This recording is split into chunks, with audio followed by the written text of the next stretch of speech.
Yay! Was that loud enough? That was loud enough. That was good. Good afternoon, everybody. Welcome to Muskegon Rotary. Jane, thanks so much for greeting. And by the way, Jane, I have a way you can test out the new Lakeshore Trail, and that would be the Seaway Run, because it's going to be on part of that trail. So I'll get back to that later, but welcome, everybody. Good to see everyone. I am Mark Myers. I'm your president, at least for a couple more weeks, unless Jason kicks me out sooner.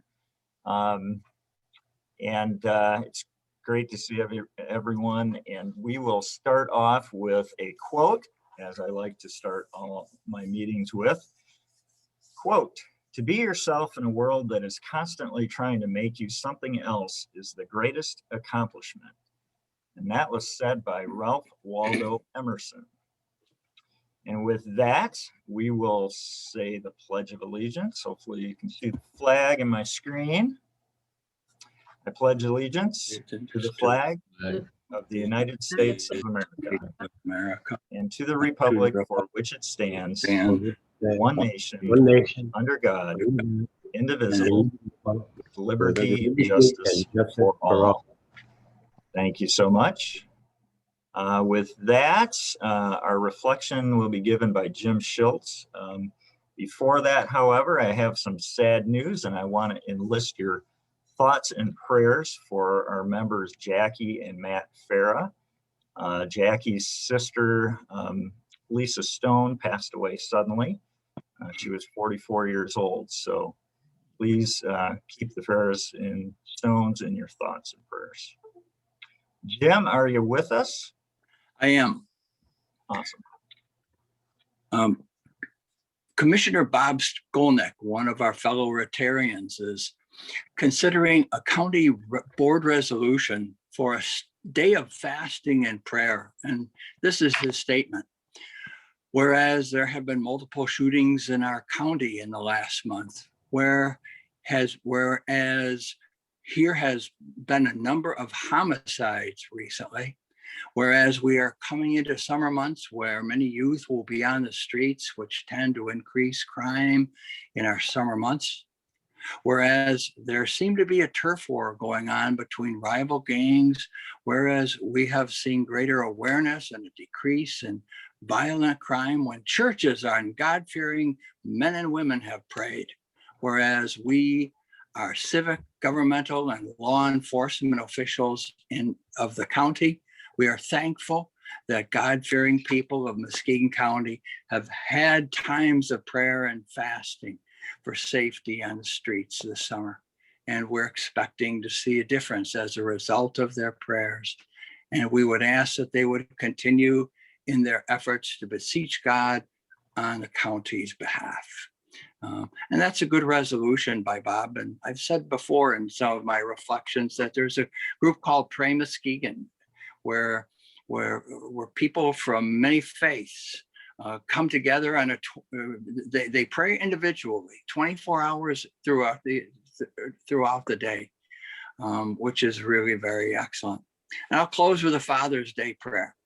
Bless all the fathers who share God's unconditional love with their children.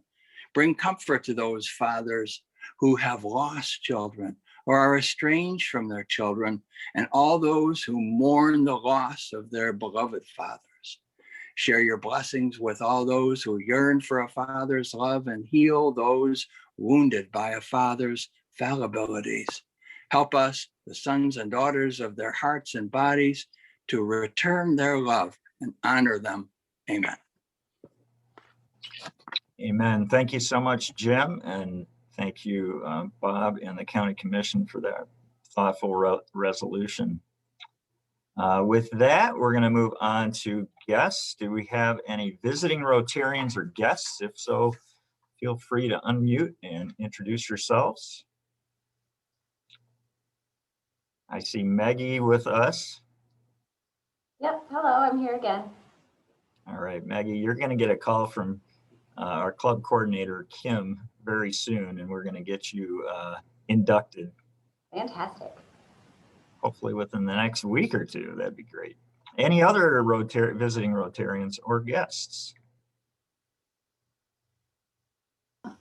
President Yeah. Mark, I noticed that Christy Pollock is with us. I'm sure her transfer process will be completed soon.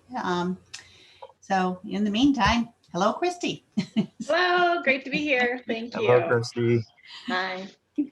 All right, and we'll make you official ASAP as well. All right, well, I don't see or hear anyone else, so we're going to move on to birthdays. And we've got 2 birthdays coming up on June 22nd. Annette Jack, happy birthday, Annette. And Joni Smith, happy birthday, Joni. To both of you, hope you have great ones. Announcements this week, Rewind meets tonight at 5:15 at Wonderland Distillery. The Seaway Run is coming up, as I alluded to. Sign up deadline had been the 14th, but it's been extended to the 18th. So you've got a couple more days to sign up. I noticed, Rem, you had a question about the walk, and I just saw the courses yesterday, and you're right. I saw 3 running courses, but not the walking course. So I will see what I can find out for the walking course. But encourage everyone to sign up if they can. We have 950 runners at this point. And our sponsorships are looking great. We're almost up to what we had last year, and last year was a record. So should be a great fundraiser, both for Rotary and the Y as well. But we do need your help. Kim Boersma has been soliciting volunteers, and we need more volunteers. We need 20 for Friday night packet pickup. This is next weekend. We need 20 for course marshals to make sure nobody runs off course on Saturday, day of the race, and also 30 for aid stations on Saturday, day of the race. And you may sign up either through our club website, Facebook page, or the Seaway Run website. So if you're able, please sign up. It's going to be a great event. Also, Kim will be sending out past due reminders this week. So if your dues are past, please take care of those. We appreciate that. And then I'll invite any other committee reports or anything else for the good of the order. All right, I'm not hearing any. So I've got one more announcement to make. So listen up, this has to do with next week's meeting. We will be in person. Hopefully you signed up, that's the good news. The not so good news is we were hoping to make it a hybrid meeting and Zooming from the Delta, but we had a dry run through this week. And believe it or not, true to form, if you recall, in our in-person meetings, the audio video works about 50% of the time, right? Well, not a whole lot's changed in the last 15 months. And so we will not be Zooming that meeting. So if you want to attend, please sign up if you're able to. And look forward to seeing everyone in person. And then even then we have a few details with the audio and video to work out, but don't worry about that. It's going to be, and I don't have a menu for you yet, but I guarantee you the food's going to be fantastic, and the company even better. So please join us if you can. And with that, we're going to move on to Kathy Moore, if she's here. She is here. Kathy, do you have a COVID update for us? Good morning, President Mark. Yes, I do. And I did share that, and I'm wondering if Kim's going to pull that up for me.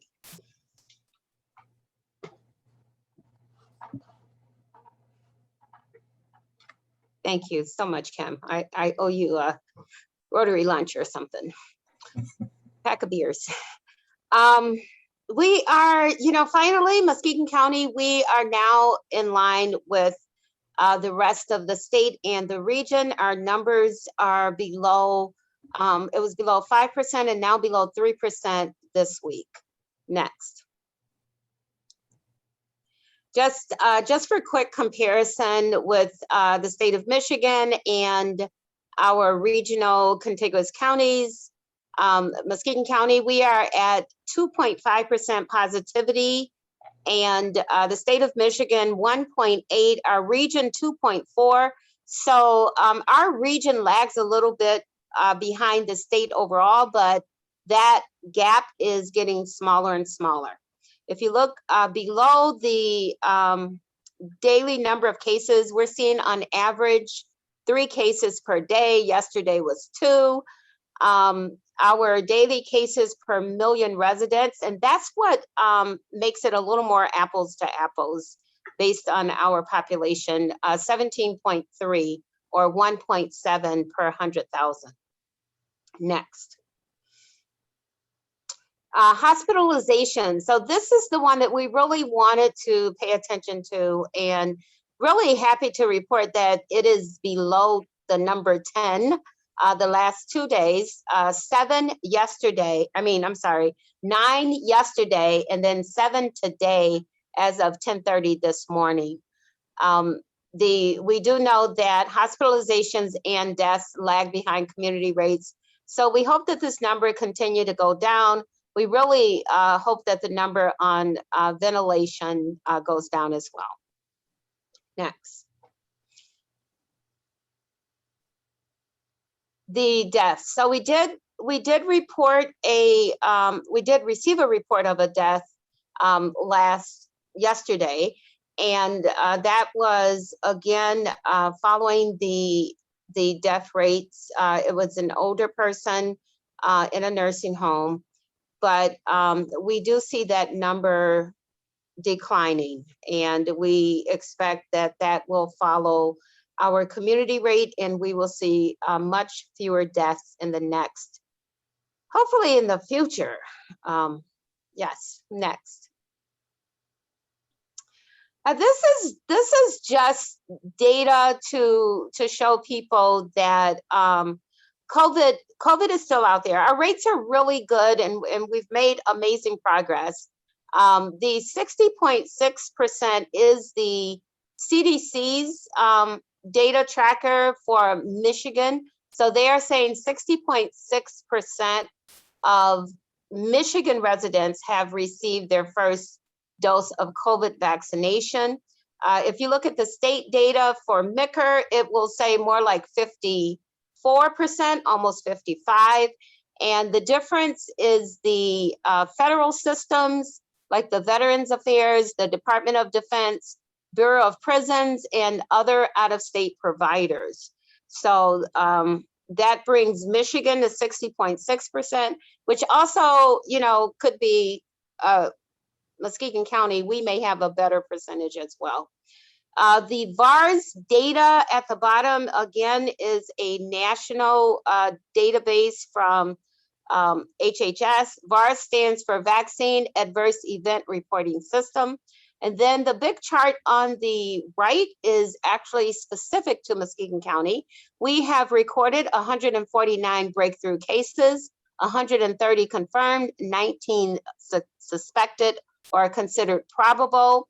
This is not a surprise, because we knew that the efficacy was well in the 90s, but that means that, you're going to get a small fraction of vaccine breakthrough cases. Six of those cases did result in death. And these were, again, they followed the deaths demographics of those who were not vaccinated, including age and premorbidity conditions. Next. Overall vaccine coverage based on our MICR, our Michigan database, Muskegon County, 55.6. 2 days ago, it was 55.4. So we are seeing basically a fraction of a percent increase each day. Below, you will see that the age group 16 to 19, a higher percentage than the age group 20 to 29, but all age groups continue to climb, including the age 12 to 15, which is on the right there, with 20.2% receiving their initial dose of Pfizer. Next. Oh, that's it. That concludes my report. All right. Thanks so much, Kathy. Great information. Just one question I have. What do you think, and this is probably not a fair question, but what do you think about Michigan or the country reaching that ideal 70% vaccination? I think it's going to be very unlikely that they're going to reach it. And I think that's why we see things opening up, and including our governor is looking at, lifting restrictions even sooner than July 1st. Gotcha. Okay. Well, let's hope it's higher, but Yeah, hopefully it'll continue to inch up. I think Marion Gorman had a question. No? No, Oh, I didn't have a okay. question. Okay. All right. Thank Kathy, you. can you stick around for the breakout after the meeting Yes. for questions? All Yes. right. So we'll have a breakout session as we've had in the past, and Kathy will answer any questions that you have. So thanks again so much, Kathy. Appreciate your reports. Thanks. All right. And is Christine Robert with us? Yep. All right. Hi, Christine. Do you have a community response? Is this your last meeting, or do you still have 2 more meetings? I have a couple more meetings. We'll be passing the gavel on July 1st. So you are going to get to have an in-person meeting next week. That's awesome. One officially. Yep. Very good. So I think one of the things that, just to follow up on Kathy, there is a vaccination clinic tonight at the Eggleston VFW from 3 to 6. So Great. if you know of people that need to get vaccinated, get them to those locations. And I guess that's one of the ways that we can help public health. If we have a group, an organization, a workplace, a club that we think it would help get more people vaccinated, they will schedule clinics on those sites. Especially if there's ideally 20, 25 people that might get vaccinated. But we got work to do to get more people vaccinated for sure. Just this week is, I really feel for the first time, things are getting a little bit more back to normal. There's a lot less calls coming in. And I guess that's due partly because the numbers are down at the hospital. And so we're also still have the hoteling program, still have people that are displaced and trying to figure out how we find housing for them. So still working on housing solutions. But the good news of the week is the Boys and Girls Club opened up their new site on Monday. And so a lot more normalization, I think, for some kids, opening up some places for them. And I think later on this month, the park programs for kids will be opening up. Actually today, our summer youth internship program kicked off. And so kids will be, teens will be working starting next week at some nonprofits. Last year, that was all virtual. This year they're doing options. So you can work at nonprofits, or you can do the virtual program. So it's good. I guess it just feels more normal having the youth getting started. So this year there's over 50 youth that will be in the in the youth employment training program. And 2 of them will be here. So that'll start to look more normal around here at United Way. So that will be wonderful. And one of them you know well because she's in the Interact program, Covington. Michaela Covington, I think, is her first name. So I just feel like we're getting back to normal, and I think that's a really good thing. Ways that we're encouraging people where there's still so much to do to get all of these nonprofits open again and getting them staffed up with the volunteer capacity that they once had. So if you're looking to get involved in volunteering, I'd encourage you to reach back out to United Way. It's Mackenzie. Thank you, Lori. So Mackenzie Covington will be joining us next week. And and we have another volunteer that will be coming in to work on DEI information, working with that programming, and that will be really helpful. I just, again, would reiterate the importance of connecting people to 211 as things are changing and opening up. All of the agencies are getting their information to 211 to make sure that they have the most recent, most updated program information in terms of what's open and what's not open. But I think all in all, I think July is going to look pretty good for nonprofits and opening up. And I will join Kathy in the breakout if anybody has any questions. Awesome. All right. Thanks so much, Christine. Appreciate what you do and what United Way does for the community, especially this past year. So, all right. So with that, we are moving right along to our program, and Chris Colley is going to introduce our program speaker. Chris. Oh, hello, everyone. So glad to see you today. Felipe Trevino is a team member with Health West here in Muskegon, serving as a licensed professional counselor whose preferred pronouns are he, him, his. Felipe has worked with underserved populations, including those experiencing homelessness, those incarcerated, and members of the LGBTQ SOGI community since 2015. As an out and proud member of the LGBTQ plus SOGI community, he is grateful to be in a position to build a community and bring resources to his hometown. We are so grateful for his leadership that supports and embraces opportunities for inclusion of our LGBTQ plus SOGI neighbors. Thank you for being with us today, Felipe. Happy Pride Month. Thank you.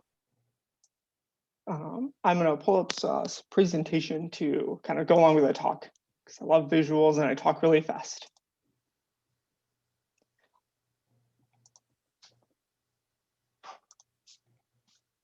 All right, can everyone see a slide that says Health West and Saga?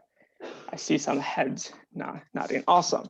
All right, so I'm here to talk about what I do at Health West, some of our DEI initiatives, and then this group Saga, which stands for Sexuality and Gender Advocates.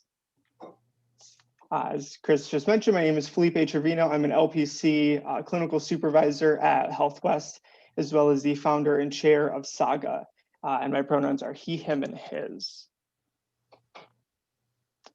So just a brief overview of some quick facts about Health West. We serve over 7,000 children and adults.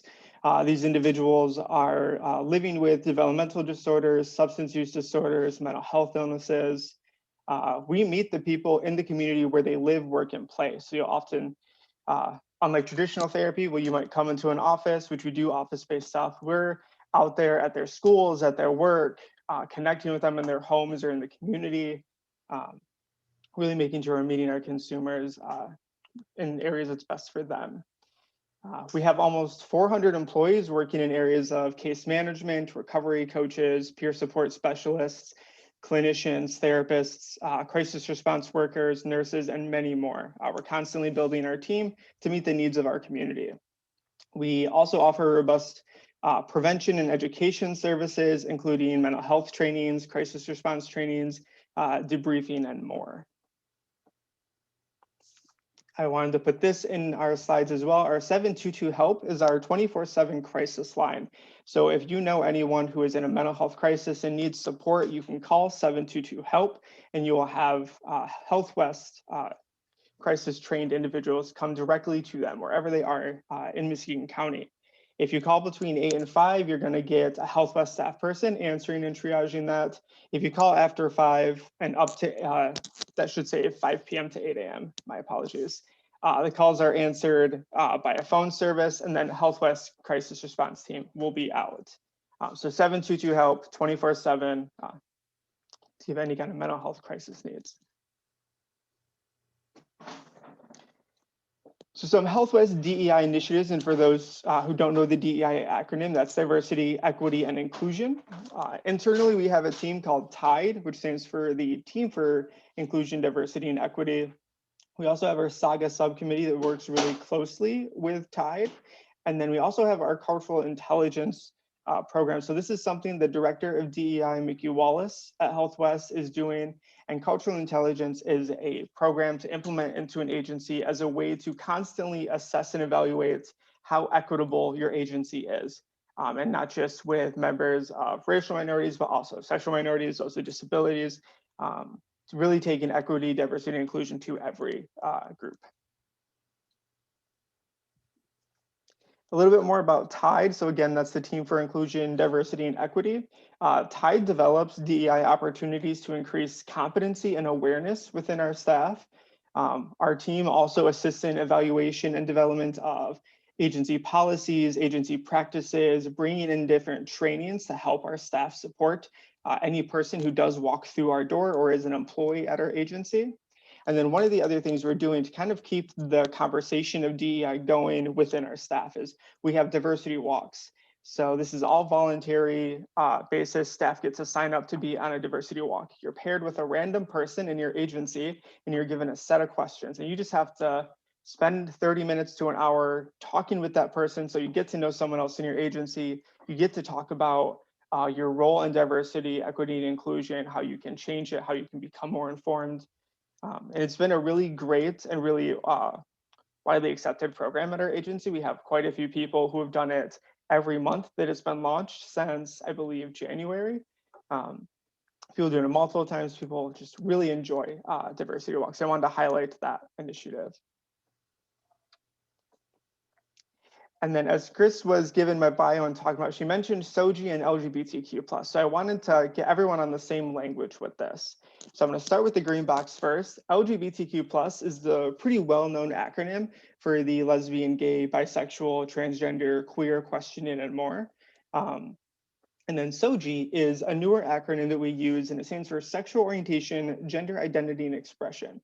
And the reason why we use SOGI along with LGBTQ+ is because I can imagine there are members in this Zoom who have seen that acronym shorter, have seen it longer, have seen it completely different. Because there are so many different members and subgroups within the SOGI community that oftentimes will shorten it and just put a plus sign at the end. So as a way to not other people or put people in a plus sign, SOGI really encapsulates everyone who's part of this group. So if you hear me say SOGI, hear me say LGBTQ+, I'm referring to the same group. I'll often use them both in conjunction, or just say SOGI if my mouth is getting tired from talking too much. So this is the vision statement of both the TIDE team and our SAGA team. Our committees actively promote a culture of awareness that seeks equity and inclusion and values diversity. Additionally, our committee's vision is to address concerns at micro and macro levels that directly affect members of the SOGI LGBTQ+ community. And then a mission. So why is SAGA here? What are we working towards? SAGA was developed to address unmet needs and gaps in resources in Muskegon County specifically. And we're talking with other community providers, faith leaders, educators, and advocates. Some of those barriers, we started to see some patterns. Specifically around barriers to competence and affirming mental health and medical health services, limited resources and education for community members. A common thing we hear is that parents don't know how to have those conversations with their children who are expressing that they may be part of the SOGI community. And then limited, safe, healthy social engagement activities. And so what is SAGA? Kind of like what our structure is. We're kind of a large group. We have a few different entities or branches in the SAGA tree. So again, SAGA stands for Sexuality and Gender Advocates. The two blue squares you see are professional or working groups who are doing more of the programming and education piece. So the Health West Subcommittee is a group of internal staff members who work alongside our TIDE team. We bring in speakers to talk to our staff. We create our own education materials. We go to different teams to talk about SOGI specific topics or provide individual consultation. And then our community collaborative is our external professional group. We have about 25 to 30 members on here. And those groups, we have service providers, faith leaders, educators, advocates. So those are our two kind of professional groups. And then below, we are building social groups because like I said in the last slide, one of the missing resources is a pro-social healthy environment for members and allies of the SOGI community to come together. So we are building these social groups as just a non-structured, easy way for them to come together. And a little bit more about our Health West subcommittee for Saga. So one of the things we're working on, and this is falls in line with our cultural intelligence piece, is we're doing an equity assessment on our agency.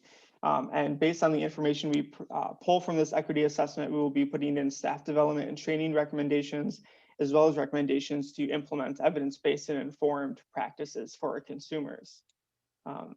Saga also sends out weekly and monthly newsletters to continue ongoing education and keep the conversation alive, as well as, like I said, individual and team consultation. For Pride Month, which is June of every month, if you weren't aware, we're doing 6 lunch and learn discussions for our agency, as well as a big Pride event that's this Saturday, I'll be talking about in a minute. And I mentioned our community collaborative is a forum that we meet regularly to discuss trending needs of the SOGI community. And we also gather to share resources, education opportunities, and program initiatives. Some of the members that we have other mental health and medical providers. We have teachers and members of MAISD, SOGI advocates, faith leaders, general community members. If you're interested in being part of the collaborative or learning more, our next meeting is July 1st at 4 p.m. We meet the first Thursday of every odd month. Our plan is to expand to bring in youth and adult community members so we can get that peer LGBTQ SOGI voice, as well as business leaders.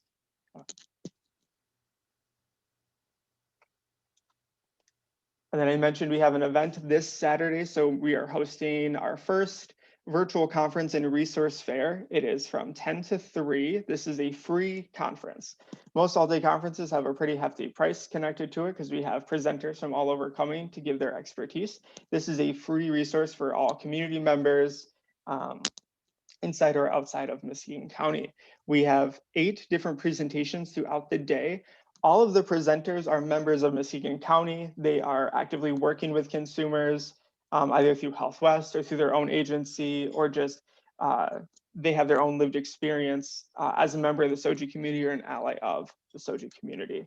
So a lot of it is their own stories they're telling, as well as the work that they do to provide services and education for our county. So there's a link right here to register. Again, registration is free. You can come to just the talks you want, or you can come and hang out with us all day. And I mentioned some of our social groups that we have. Right now, the only one that is running is our adult social group. It's just general. We don't really have an age restriction on it. So if you know a young person who's interested, they're welcome to come to our social groups. We meet on the first and third Thursday from 6 to 7 p.m. So that means tonight from 6 to 7 p.m. we will have a social group. Today it is virtual. Our goal is in July to start doing them in person somewhere in the community. We are building capacity to have a youth social group, which will have an age range of 13 to 17. And we are currently building some youth peer facilitators to come in. Our adult and general social group is open to everyone, members of the LGBTQ plus community and allies. Our youth social group will only be open to members of the SOGI community to make sure it's a really affirming and safe place for those young people. And then we're going to continue to grow these social groups as needs arise as well. All right, and again, my name is Felipe Torino. Thank you so much for having me here to discuss and talk about something I'm so passionate about. If you're interested or wanting to learn more about Saga, my contact information is right here, and then I'll be in a breakout room after this to answer some questions.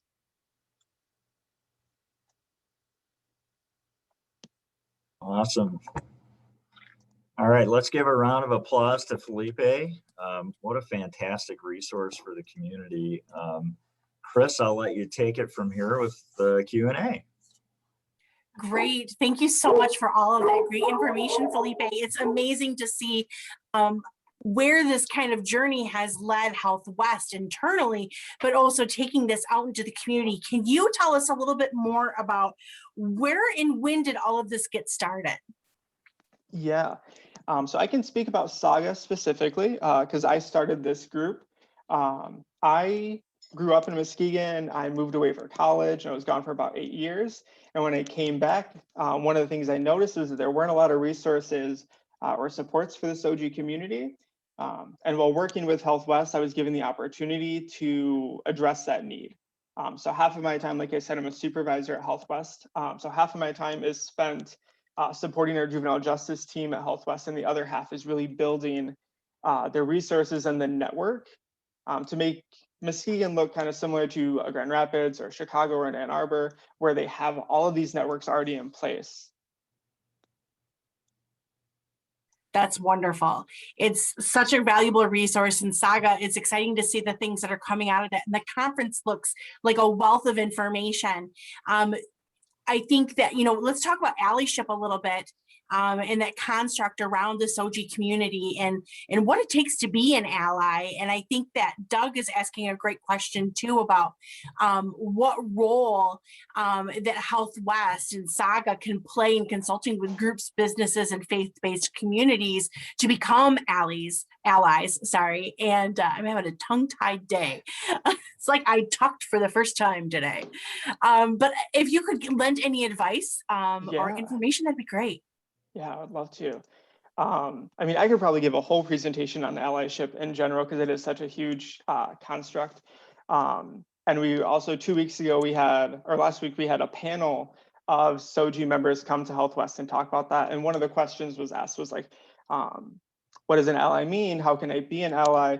And an ally is an individual who supports and affirms a member of the LGBTQ or SOGI community. And with allyship, ally is an action. It's not just a noun. So it's what you do. So an ally isn't just, I have a SOGI friend. It's what are you doing for that SOGI friend, that SOGI family member? What steps are you taking to educate yourself on how to support that person, how to affirm that person, how to make sure the community around them is a safe and affirming spot for them. So yeah, think of like, to be an ally is to be in action, to be taking steps. Thank you. Sounds like we have another great topic for another future presentation, that's for sure. Yeah. Felipe, the other thing that I'm wondering about is personally, I have several friends whose children are transitioning. And one of the things that has been interesting is to find resources to help them to help support their son or their daughter, whoever they identify, or they're changing that identity and identifying differently. Are there supports for those individuals to help? And I love that you have this youth group that is specifically for the SOGI youth population. Can you talk a little bit more about that? Yeah, so there are definitely some resources in the community for parents and for youth. PFLAG, which is Parents and Friends of Lesbian and Gays, is a national organization. We have a Muskegon chapter here. They actually meet for the first time in person this Friday at 7 p.m. I can get the location for you real quick. But PFLAG is such an amazing resource because it's all peer-based. It's led by parents and friends who have partners, children, friends of the SOGI community who come together and they give that peer support. Like you said, somebody whose child is just coming out as a member of the SOGI community. There's a lot of anxiety, a lot of what do I do? I don't want to say the wrong thing, or how do I say the right thing, or how do I affirm them? And these are people who have been through that and gone through that process or are going through that process. And it's somebody to share that anxiety and get that support from. So I would say PFLAG is probably one of the greatest resources we have for our parents who are going through that. Our social group, I'm hoping to get that up and going in the next month or so for youth. I have two amazing young members of the SOGI community who are advocates and just great peers to be in a support. We just have to kind of get that organized and ready to go. Pride month or June is a really busy month for us right now. And I realized I did not answer Doug's question in the chat. So we are building a group in Saga to be able to go to businesses, faith-based communities, and other groups to kind of provide that consultation or those education. I have a couple other educators on the Saga collaborative who I'm going to try to partner with to figure out how we would do that in a structured and organized way. So yes, that is coming. So if you're looking for that, please reach out to me directly so I can have you on the list. What a wonderful resource. That's so great. Well, Felipe, again, thank you so much for coming and sharing all of this great work with us. If you are interested in having further conversation about this topic, please join us in the breakout room. Thank Will you. do. Thank you. Awesome. Again, thank you so much, Felipe. Let's give him another round of applause. Again, what a great resource for the community. Thanks so much for what you do. So yes, let's join our breakout rooms at the end of the meeting. It was a little shorter meeting today, so we've got perhaps more time in those breakout rooms to chat.